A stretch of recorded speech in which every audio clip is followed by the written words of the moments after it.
Good evening for another show here, Ask Coach Roy. Today we're going to be talking about how to get an athletic scholarship. And we have a company called Athletes Get Recruited Foundation. And what we do is help parents and students navigate through the process of getting an athletic scholarship. But we start with academics first. And we make everyone aware of the NCAA Clearinghouse, formerly known as the NCAA Clearinghouse, is the Eligibility Center. And we have Coach Norman with us today. How you doing? And we have one of our top athletes in the Atlanta and Georgia area, Vinny Canosa. Okay, and Vinny here is a junior. What I'd like to do is I'd like to have Norman explain a little bit about Athletes Get Recruited, what we do, how we help you navigate through the process. Norman? Thank you, Coach Roy. Athletes Get Recruited. We are an organization that really sit down with our players, our families, and really create a true experience for the whole recruiting process. I do believe that with recruiting, there's three pillars. There's education, there's experience, and there's exposure. The education piece, a lot of parents and a lot of kids don't know all the things that go into helping themselves to be able to be recruited and also receive an athletic scholarship, as well as just the experience. A lot of that comes down to knowing training, also knowing the going on college campuses, and also having these conversations with coaches. And then main thing is just the exposure, being able to get their film out there, get the information out there about themselves. So with Athletes Get Recruited, we really try to sit down and combine everything in a one-stop shop to explain the whole process for our student athletes and their parents. Okay. Good explanation there. Also, audience, there will be a number on the screen, and we're looking for you to call in so we can answer questions, because there's a lot of misconceptions when it comes to recruitment. From my generation, if you were good, then the coaches would get you into college regardless of your situation, and some of them couldn't read or write. Then they went to a second phase in the 90s where there was a Prep 48 where they allowed you to enter the school, and if you made the grades the first year, you couldn't play as a freshman, then you had to remain in 3 years of eligibility. But in 2000, they came up with the Clearinghouse. And when they came up with the Clearinghouse, they separated the qualifications or the agency that would determine whether an offer can be made to you. They separated from the colleges and universities. And so that's what we're dealing with today. And you have core courses that you have to make a 2.3. Now 2.3 sounds low. However, when you take the electives out, a kid with a 3.0, male or female, 3.0, would probably be at about a 2.3, 2.4. So it's the overall is maybe a 3.0, but you would end up with a 2.3. But what happens a lot of times is they're at a 2.0, 2.1, and then when they take the SAT score, it's a sliding rule, and so on and so forth to get you qualified. But most people think that they can just increase their SAT score by taking a little course or a little practice. Well, we talk to you and educate you to do it in the classroom, because if you do it in the classroom, then the SAT score is not going to become a big factor. Okay, and one of the things that we do at Athletes Get Recruited is we get your transcript. We sit down and we explain to you what you need to do to be in compliance to get an athletic scholarship. In some instances, you can replace a course. In some instances, there may be a course such as earth science. Maybe you didn't do too well in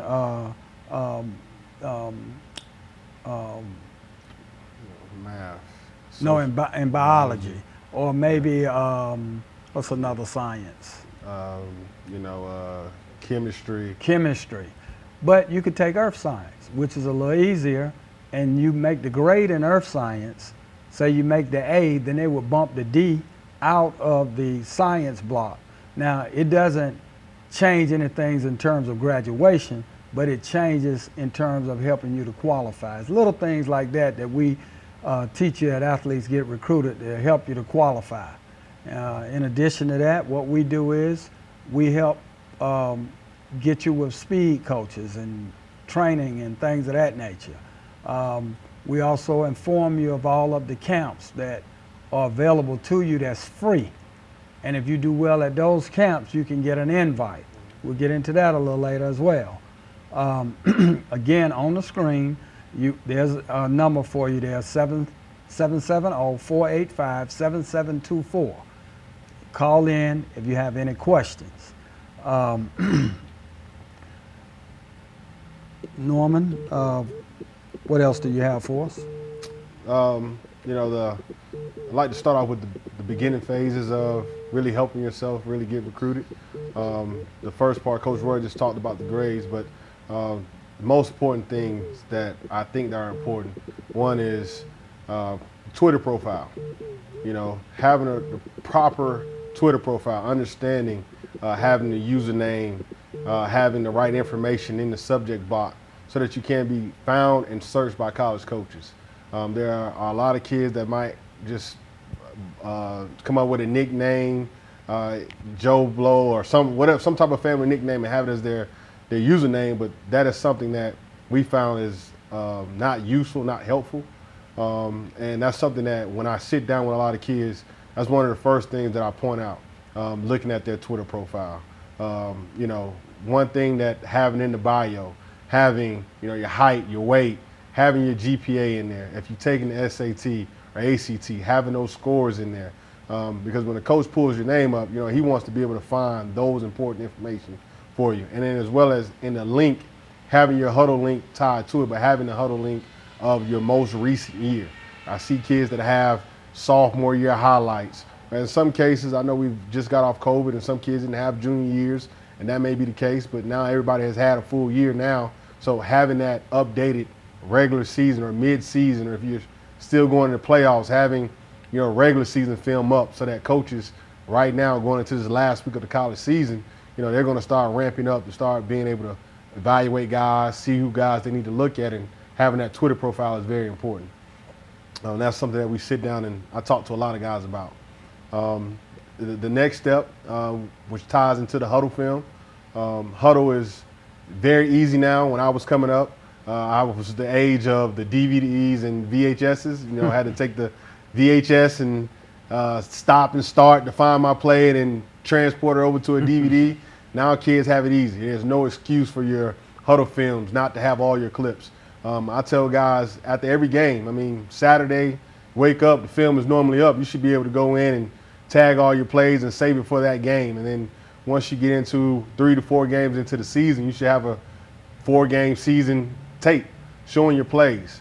But when you're showing those plays, every position, there are certain things that coaches want to look for. And it's not just to see, you made this tackle or you did, you got a fumble recovery or you got an interception. Every coach is looking for certain specific things. And we'll be able to see some things as we get to some of the other guys in our video, throughout our session tonight. But just understanding, you know, if I play linebacker, you know, coach want to see me running through tackles. Coaches want to see me shedding blocks. Those are fundamental techniques that really are coaches going to harp on and know whether or not can this kid play at the next level. Also, before you get away from huddle, another thing, you want to get the view. I call it the press box view, the view from the side, so they can see your speed and they can watch you going from one side of the field to the other. And you want to start the film off before the ball is snapped. I know there's a lot of you just showing you making tackles. A highlight film is what I call it. And celebrations are extra long. We don't want to see that celebration.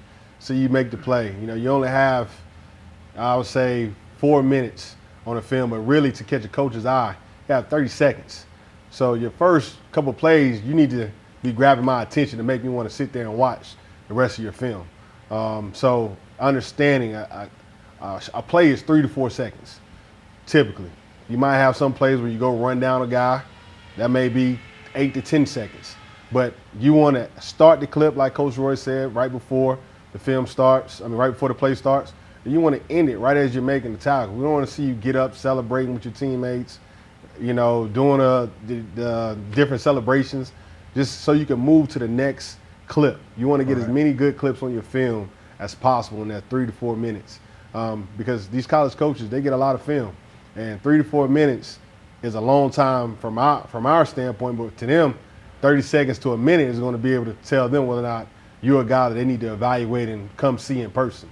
And you want these coaches to come see you in person, and that's the whole point of using huddle and maximizing, from the press box view. I say press box view for all our skill guys, linebackers, running backs, receivers, DBs, end zone copy for our D linemen and O linemen. You want to see you at your position from start to beginning, but have a great vision on yourself. And I know you can't help with the quality of the film, but those angles will allow the coach to be able to see you as a player on film and see what you're able to do and how you would produce as your potential to come to college and play for them. So that's the main thing as far as for huddle. I know that we have Vinny here on the film, and this guy right here is really one of the top linebackers in the 2023 class.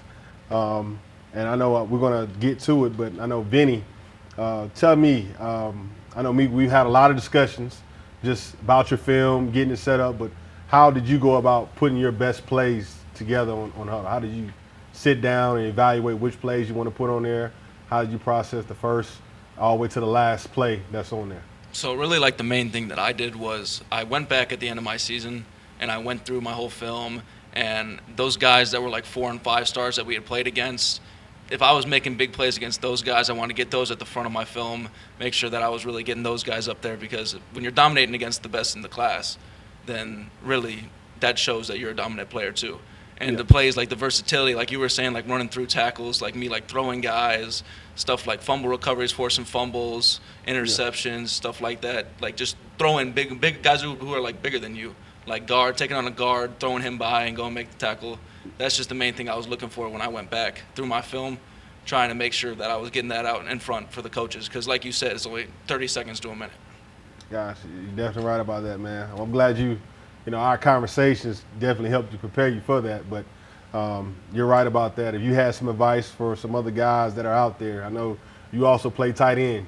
That's not something you talk about a lot, but you play on the opposite side of the ball. So if you were a tight end and you knew a guy and you wanted to tell him how to process his film, what would you share with him? Make sure you show your speed, your strength, and the things that you're best at. Try and showcase those things off for coaches so that they can see those things. That's just the main thing, showing that you're just a good player. Gotcha.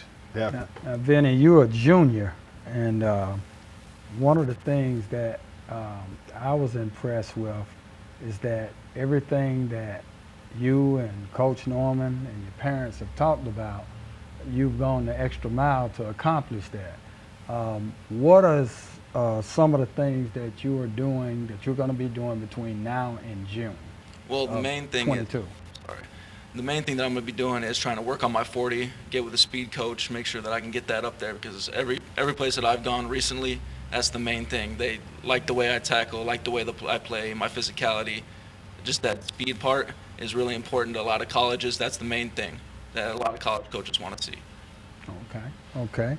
So you got the speed coach, and I'm quite sure he's going to be working with you on your first 10 steps of your 40 time. Yes, sir. That's the most important part of a 40. That's the most important part in football, really.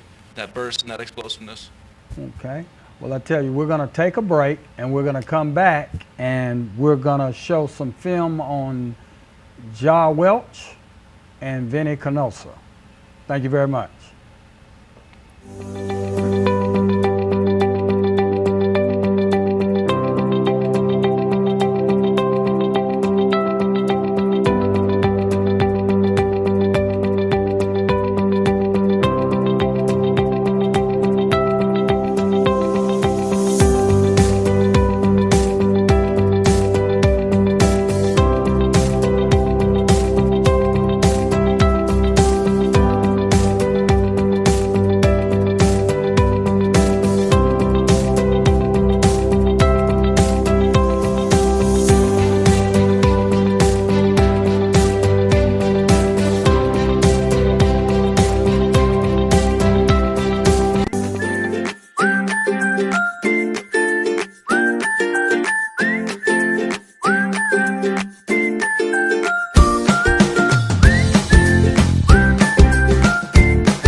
Hello, we're back. Again, we're coming back with Mr. Vinny Canosa. He's a junior at Altoona High School in Georgia, and he plays outside linebacker. He has a 3.8 GPA, and he's already eligible to receive an athletic scholarship because he's already passed on the SAT score. And the beautiful thing is, he had a 1030 on the SAT score before taking the qualifying maths. So he's going to be taking the SAT, and that score is probably going to increase another 150, 200 points as a result of that. What I mean by having taken the proper math at that time, he took the SAT in his sophomore year. Well, when you're taking the SAT, you need to complete Algebra 1 and geometry. At that time, he hadn't completed geometry. So we expect a big increase. And now he's gotten big and strong and fast, and he knows what he wants to do, and he understands what he needs to do. So we expect a 200 to 300 point increase. So all of you coaches out there who's looking for a smart, aggressive, focus outside linebacker, this is your guy in class of 2023. So, and I like to correct you, Coach Roy. Vinny actually already has an offer from Wingate University. Well, I know he has an offer, but we want more offers. I know we want more offers, but I know we say we didn't have one. I want to make sure. Oh, I said that. I'm yeah, sorry. we want to make sure that we Okay. acknowledge that he has Yes, that offer. Yes, he already has an offer. And Vinny, I know we're about to get going right now, first foremost, but first I would like to just allow you to tell us, what we're going to watch your film here in a second, but what do you think coaches are going to see in your film and the type of player that you are? Well, what they're going to see is right at the beginning, I played, like I was saying earlier, the 4 and 5 stars. We had played Langston Hughes, who's one of the top teams in 6A, just dropped down from 7A, really good team. They had a 4-star tackle. He's #1 recruit, actually, in the nation at his position. And then a 4-star running back who has offers from Alabama, Georgia Tech, whole bunch of stuff. And you're going to see that immediately, see me take on both those guys and just toss them around, show them stuff like that. You're going to see my physicality on the second play, real big hits, stuff like that, getting off blocks, just being a linebacker, doing what I do, pretty much. Gotcha, man. Absolutely. Okay, well, we're going to show number 3. We're going to show Vinny's film, and then we're going to come back and ask him a couple of more questions. Okay? So let's take a minute and look at Vinny's film.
Okay, that was a great film, very good film. What I like about it more importantly is the pointing of the arrow before the play, the circles, as well as notice the words. So all of you young people out there, get your huddles as close to Vinny's as possible. He's really lining you up before the play, telling you what he's going to do. He's labeled his hits and things of that nature. And again, one thing he emphasized was that he knows the credentials of the players in his region. Who's a 5-star, who's a 4-star, when he's going to play against them. And the plays that he go against them head to head and he wins, those are the plays you see on his film. All of those are things that's showing the coaches and colleges what you can do against the better competition. Okay? What you have, Coach? I know that was a brief view. I know you had a ton of plays think you ended up with 73 tackles. Yes, sir. How many sacks? Was it 10? 8.5. 8.5. Yes, sir. I know a lot of forced fumbles, a couple pass breakups, which was great. But that film showcased that. You know, you're able to see that. I know you have some things that are coming up that from your film that has allowed you to now to have something going further. So tell us about what you have coming up in the next few months. That's kind of big and important. So on December 22nd, I'm going to be at I got invited to the Georgia Elite Classic game held by 24/7 Sports, Rusty Manziel, you know, all the big guys. Yep. And then in January, I'm going to the National Combine down in San Antonio, Texas. San Antonio, Texas, yes, Yeah. sir. And that'll be a really good experience. Get to show off my 40 time, like I was talking about earlier, working on my 40 time over the summer. Got to show that off, show how I've worked on that, show how I've gotten better. Okay. Well, I mean, definitely, man. I know this film has been great to watch. I mean, I've been loving watching you from afar. You know, I got a little special bond with you anyway. But everything that's going on, I expect when you go to the Georgia Elite Classic. Georgia Elite Classic, you're going to do well, showcase well. But that film right there helped propel you to those recruiters and playing these big time games that are coming up and actually get invited to the National Combine. So, I mean, you're doing things the right way, off the field as well as on the field. So I expect big things for your senior year, man. Definitely big things. Thank you, Coach. Thank you. Appreciate you coming out tonight, too. Yeah. Okay, next what we're going to do, we're going to show, you know, we're here at Athletes Get Recruited. About 4 years ago, we started a 7-on-7 program. And we basically took whoever we could get to come out and participate, and we worked with them and develop them. And most of our kids have played with us 2 or 3 years. Actually, 6 years ago now. 6 years ago? 6 years Okay, ago. I'm getting old. 6 years Vinny, ago. Vinny's one of our star players. That's right. Vinny's one of the star players. And Vinny's a part of the what is it, 15 and under? Yeah, they were the 15U national 15U national champions this summer. Yeah. So let's show a little clip, number 5. Let's show a little clip of the 7-on-7 national championship that Vinny and the rest of the guys went down to Florida and brought the trophy home. So let's take a look at that. And when we come back, we're going to start with, we got a young man here in Atlanta, Ja Welch. We're going to start with Ja Welch's film.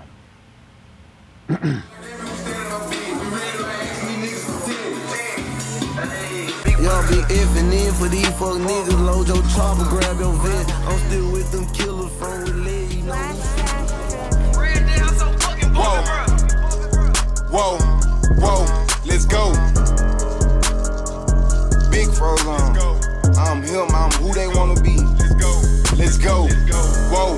I drop a bag and they go catch a body. My bitch too bad about her new body. Scan back the charter, this bitch a white body. Smoking dead niggas, I call them anxiety. No J to spin, we can still like a riot. I ride me a shirt in Rio with the private. I said the trend and these little niggas copy. Oh no, why bro niggas made me the top. 30 rest up in my pocket, straight up with the rocket. He dead if he think about rob. I'ma pull up, get the spark, and I'm not with the arguing. He rapping, that nigga be flogged. And it's gonna call for a verse, they rapping, I'm worth in this bad, putting bows on the mark. Play with the gang, that's the curse, they the best t-shirt. How you sliding, you ain't hit your target.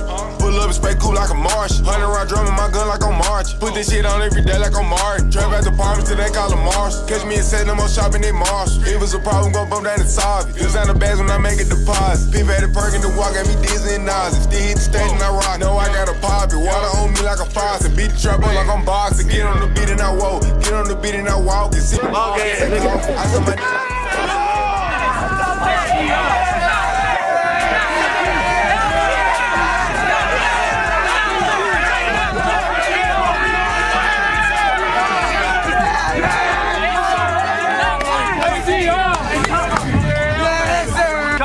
to make a play in the event at the Tournament of Champions, National Champions. Congratulations on $400.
Okay, we're back. Thank you, thank you. That was some very good film. That was a good season we had with the 7-on-7 team. And as a result of that, we have a lot of opportunities with the 7-on-7 program. We're going to have tryouts next month. So please come register and come try out. We may have to go to 3 teams this year. We have so much interest as of winning the national championship last year. But we're going to do what we got to do. We're going to make room because we believe in development. We believe in relationships. And that's how athletes get recruited, got started. Vinny was asking me earlier offline how long we've been doing this. Well, this actually started in 2004. It was something that I took a personal interest to do because Norman's best friend had 147 tackles, ran a 4.4, and didn't go to school. And it wasn't because he had bad grades. It was because he made a decision early on, for whatever reason, he was left back in elementary school. He made a decision that he wanted to graduate with his class. Well, he had a heck of a season, and he loaded himself to take the courses to graduate, and he graduated. However, the guidance counselor missed it. They did not disclose to him and his parents what was required for the NCAA clearinghouse. So it put him in a bad situation.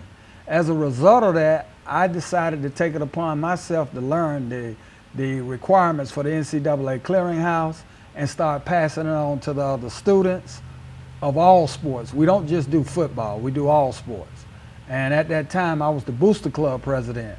And so the head coach, the principal, and the guidance counselor, we revamped the system so that we had a column that showed what it takes for you to graduate and what it takes for you to get an athletic scholarship, okay, and what it takes for you to go to college, which to get an athletic scholarship is a little more lenient than just being a regular student.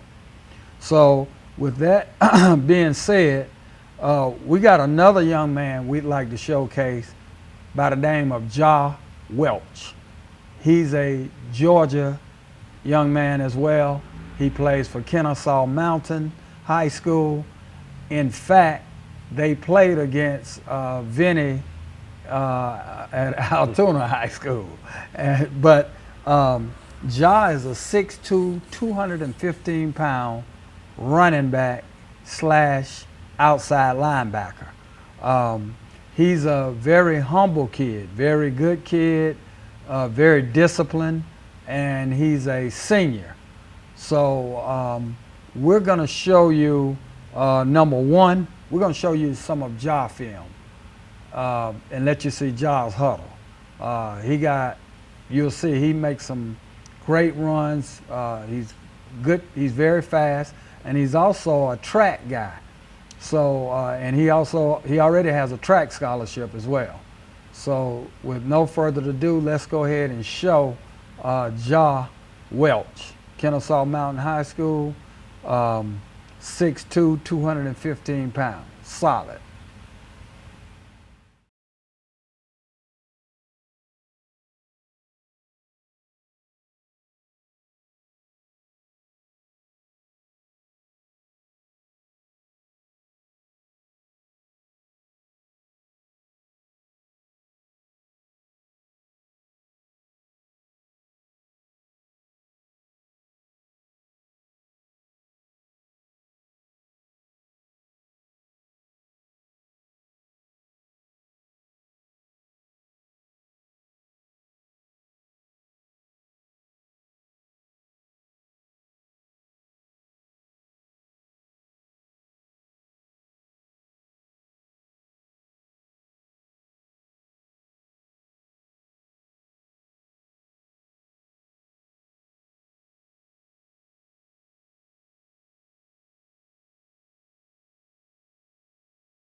Okay, again, Ja Welch, 6'2", 215 pounds, senior. Um, Great kid, great personality. I just feel his next level play is at outside linebacker. Great tackler, very fast as you can see. It's nothing for him to break 170, 80, 90 yards. So we're looking forward to seeing him play at the next level next year. Anything you had to say, Coach? No, I mean, this is another kid that, yes, we're talking about him playing outside linebacker, but our eyes, we have scouts, we have coaches that really evaluate film. And, you know, once you've been around in this game a long time, you can tell certain kids that, yeah, they may play an offensive position, but where they may be well suited at the college level. And that's what happens a lot of times with a lot of kids when they go to college or when they're getting recruited. You know, they may play offense, but the coach may say, hey, son, you have a better upside to play on the other side of the ball. And he's very open to it. He actually wants to. We've had numerous conversations about that.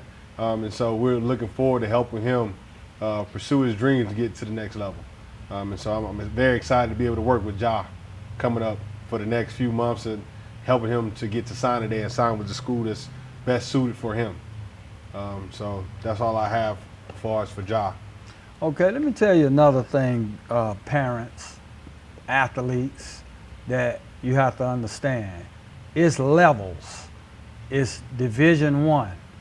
Then you have the Power 5. Then you have the next group of 5.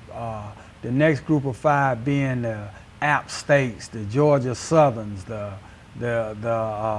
Middle Tennessee States, the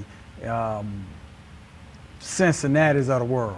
UCFs. You know, and just to take a step back, I know we talked about you mentioned Group of 5, but I know a lot of people may not understand what Group of 5 means, and me and Vinny have had this conversation. But Group of 5, you're talking about SEC, you're talking about the Alabama's, Clemson's. Alabama's Clemson, which is the ACC, Auburn's SEC. Then you have the Pac-12, that's USC, UCLA. You have the Big Ten, that's Ohio State, that's Illinois, Michigan. Then you have the Big 12, that's Oklahoma, Texas. Those are the big name schools that are considered Power 5. So that's the top echelon of being Division I. And then you have the Group of 5 where Coach Roy was just discussing. You talk about the Middle Tennessee States, which is in Conference USA. You have the Sun Belt, where I actually played in college. Have the Midwest, the Atlantic 10. I'm drawing a blank on the other level, but I mean, you have so many different teams in those Group of 5. That's just the lower level of Division I. Still great football, still considered D1. There's nothing wrong with that. But then you have the next level, and it's all understanding those levels, which you may have known Coach Roy as D1 AA, but now we're talking about FCS. So here in Georgia, we have Kennesaw State. We also have Mercer, who's a FCS school. Then you go into Jacksonville State, right in Alabama. You have the Furmans and East Tennessee State, and it's countless other schools out there. I just can't think off the top of my head, but you have an FCS level. That's still Division I football, and it's still great football. And guys are going off and going to get great education, and also have the same opportunity as the guys at the upper, Division I levels of having to pursue play in the NFL if they have that opportunity, or CFL. So FCS ball is great. Then you have Division II. Those are like the Lenore Ryans, those are the Reinhardts, those are the I'm trying to think of Valdosta State, Wingate, schools like that are D2, and then you have D3, and D3 is really high academic schools. So that's one of the reasons. Great schools, great facilities. One of the reasons why we are high on our kids about having high GPAs, high academics, just so that you're not cutting off your nose to spite your face. You have high academics, you can go somewhere, go play. D3 schools do not offer scholarships, but they offer packages to where that you can get academic money as well as scholarship money to be able to help to help you pay for school. And then we have another level is NAI, who offers scholarship, and that's another level. So we have a wide variety of. But let me tell you, Coach, something unique about NIA. NIA can offer you regardless of your SAT score. Yep, you're right. And NIA can offer you even if you end up at a 1.9. But what I'd like to emphasize is the good grades, high academic, okay? Let me show you how this works for you. First of all, if you got good grades, high academics, I could take a young man like this young man. I could take a young man like Ja Welch. I could take a young man like Marcellus Nash, who we're going to be talking about next and showing his film. I could take these three young men and put a package together at any school because, first of all, they're going to receive some money because of their grades. In addition to that, if you fill out the financial aid package, you'll know how much money they're going to get, then you'll know how much Pell Grant money they're going to get. Some of the schools have foundations that will give you money. Yeah. I could say, well, hey, if you think that Vinny here has the potential to play at the University of Georgia, and Ja has the potential to play at the University of Georgia, but you don't have any offers available right now, but you may have a little bit of money, well, give Vinny a little money, give Ja a little money, and we'll get the rest through our academics, financial aid, and Pell Grant. Yep. But when you got the grades, you can do that. When you don't have grades, it's tough. Yep, and that's where you're starting to see a lot of you see PWO, which means professional walk-ons. You know, preferred walk-ons. Preferred walk-ons. Preferred walk-ons. I don't want to say professional. Preferred walk-ons. And you see a lot of that going on. But you know, and I'm going to bring Vinny into this because we've had our conversations just about schools, and you know, Vinny came up with a list. You know, I talked to every guy about creating a list, about 10 to 20.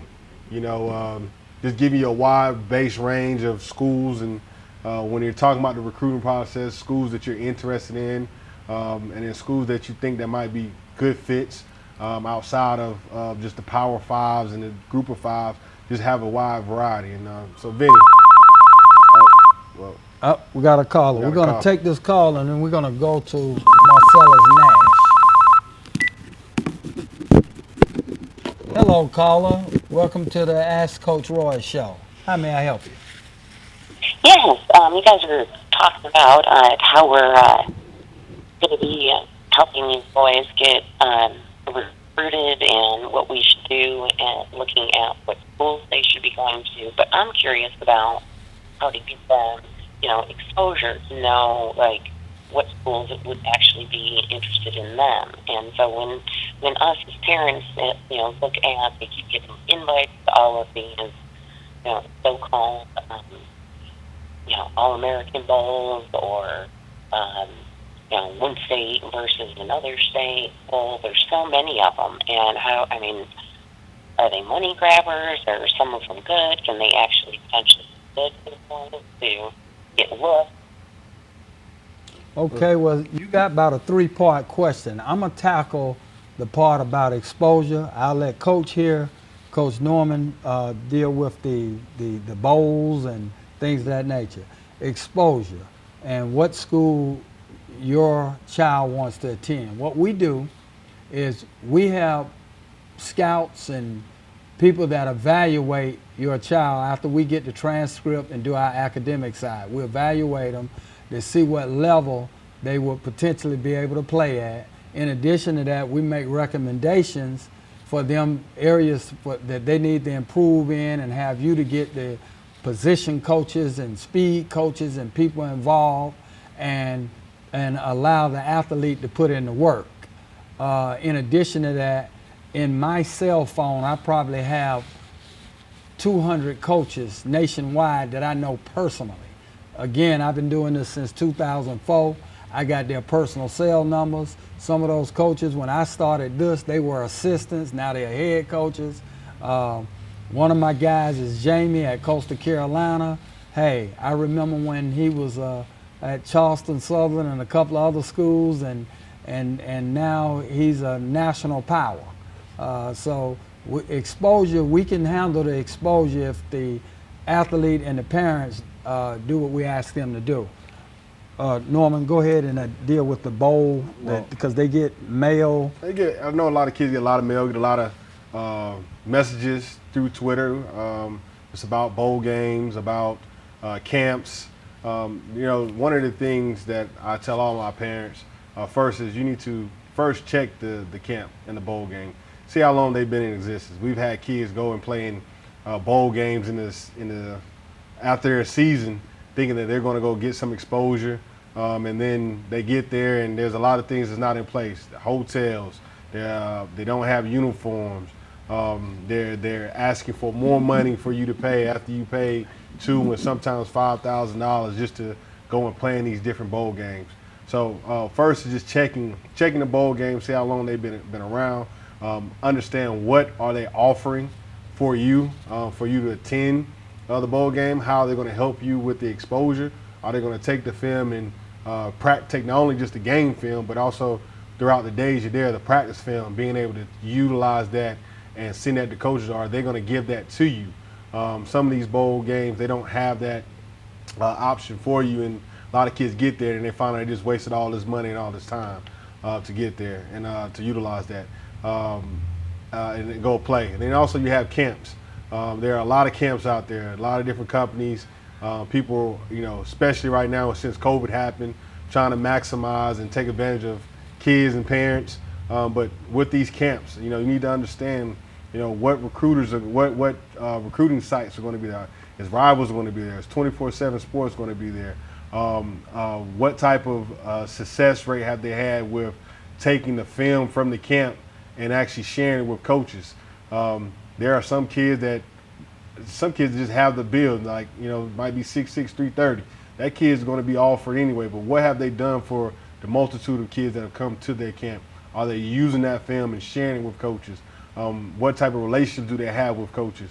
I know some of the stuff you can't find out, but you'll be able to tell through their posts and what they've been able to do. And as you see kids tagging and sharing their experiences with the different camps. So that's my thoughts on going to camps and also bowl games.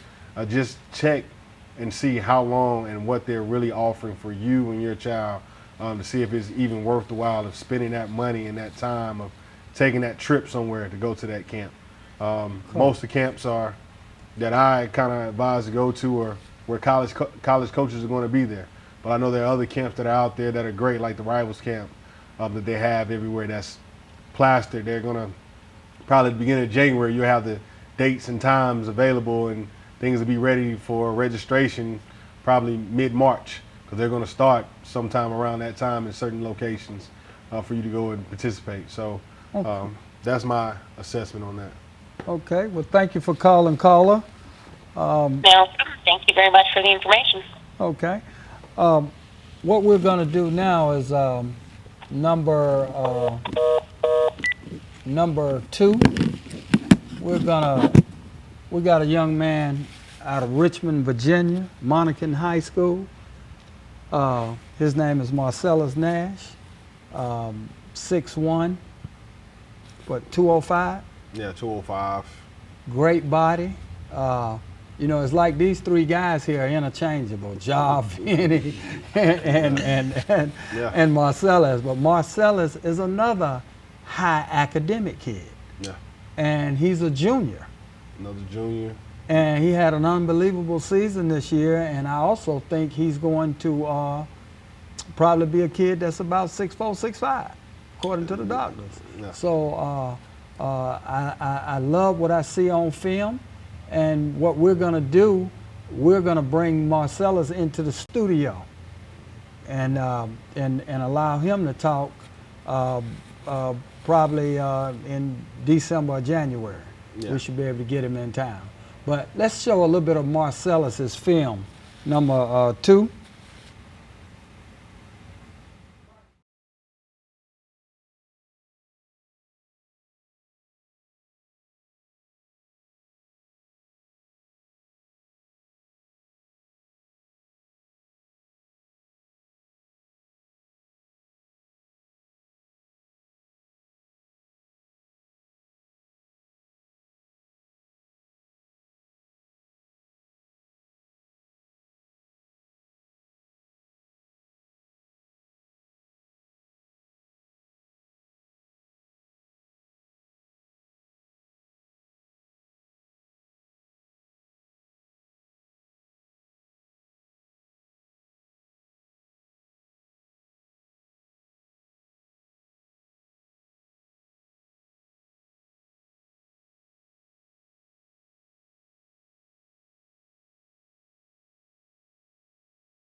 Okay, we're back. That was film on Marcellus Nash, Richmond, Virginia, a junior, projected to be 6'5", 6'6".